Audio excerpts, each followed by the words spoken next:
नमस्कार। सभी व्यक्ति को कंसल्टेंट की आवश्यकता होती है। कंसल्टेंट ज़रूरी है क्योंकि जब तक कंसल्टेंट नहीं होगा आपका फाइनेंस का कोई भी प्रकरण आप खुद बैंक में इंट्रोडक्शन नहीं कर सकते। जब बैंक में लोन के लिए आप जाते हैं तो आपका सबसे पहला सवाल यही होता है कि बैंक मैनेजर ने डिनाई कर दिया कि अभी लोन नहीं हो रहा है या अभी लोन नहीं देंगे। ये सबसे बड़ा सवाल होता है। इस सवाल को सॉल्यूशन के लिए आपको कंसल्टेंट की आवश्यकता है। कंसल्टेंट बैंक मैनेजर से पूछने नहीं जाता कि आपको लोन देंगे या नहीं। कंसल्टेंट आपकी प्रोफाइल को तैयार करता है और प्रोफाइल जो होती है, जैसे आपने मान लीजिए एक तरीका की एक मुख्यमंत्री रोजगार योजना के लिए अगर आप अप्लाई करते हैं तो उसमें सबसे पहले होता है आपका फॉर्म कंप्लीट करना, उसके साथ मार्कशीट लगाना, आधार कार्ड लगाना, पैन कार्ड लगाना, मूल निवासी लगाना, कोटेशन लगाना, जहां आप लगा रहे हो प्राइमरी रजिस्ट्री उसकी कॉपी लगाना, अगर आप कोई उद्योग लगा रहे तो उसमें आपका लोकेशन प्लान, साइट प्लान और बिल्डिंग प्लान होना, उसका कोटेशन होना, बिल्डिंग, उसके साथ में आपका मार्केटिंग कहाँ होगा, आप कहाँ से माल लेंगे, किसको माल सप्लाई करेंगे, मार्केट में अगर आप बेचेंगे तो आपको क्या प्रॉफिट होगा, बैंक की किस्त कितनी होगी, बैंक में इंटरेस्ट कितना लगेगा, पेपर्स में अगर आप हैं तो ये सारे पेपर्स कंप्लीट होने के बाद और डॉक्यूमेंट जैसे आपका मूल्य वो आधार कार्ड के साथ साथ उद्योग आधार होता है वो भी आपको लगाना होता है।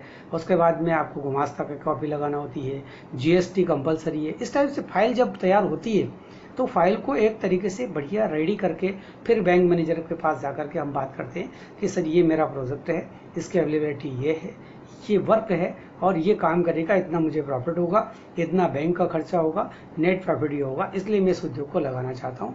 सरकार की तरफ से उत्साहन राशि के रूप में कैपिटल सब्सिडी हो या मार्जिन सब्सिडी हो, ये मुझे प्राप्त होगा, इसलिए मैं इस उद्योग को लगाना चाहता हूँ। अब चूंकि आप डायरेक्ट चले जाते हैं, आपको पूरा नॉलेज नहीं होता है, इसलिए आप कंसल्टेंट से इशू नहीं, कंसल्टेंट को आप एफर्ट नहीं करते हैं, जबकि आपको करना चाहिए। मैं उदाहरण के तौर पे आपको बताता हूँ।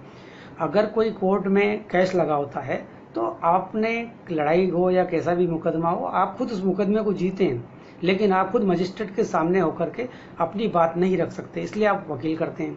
वकील को आप अपनी पूरी स्टोरी समझाते हैं। स्टोरी समझाने के बाद वकील उसको डायरी में लिखता है, फिर उसको कानूनी दायरा के अंदर उसको डालता है। जब कानूनी प्रक्रिया में वो डाल देता है, इसके बाद वो केस मुकदमे को तैयार करके आपको कोर्ट में मुकदमे से जिताता है। कारण वह मिडिल व्यक्ति है, इसी को बोलते हैं कंसल्टेंट। मिडिल सेम लोन प्रक्रिया में भी मिडिल की उतनी आवश्यकता है जैसे कोर्ट में वकील की आवश्यकता है।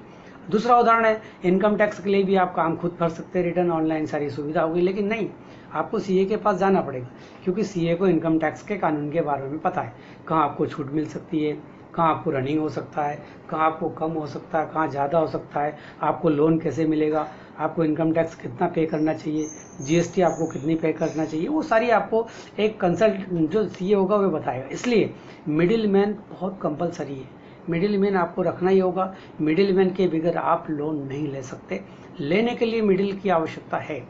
मेरा सोचना है कि आप भी इसके ऊपर पूरा ध्यान दें। दूसरा, आप लोग जब लोन लेते हैं, लेने के लिए आते हैं, सलाह लेने के लिए आते हैं, कंसल्टेंसी लेने आते हैं, तब आपको मिडिल व्यक्ति की बहुत ज़्यादा आवश्यकता होती है। फ़ोन पे भी आप जानकारी लेते हैं कि मिडिल मैन, और जैसे ही लोन होता है वैसे आप मिडिल मैन की आपकी दृष्टि में हीनता हो जाती, हीन भावना आ जाती। क्यों?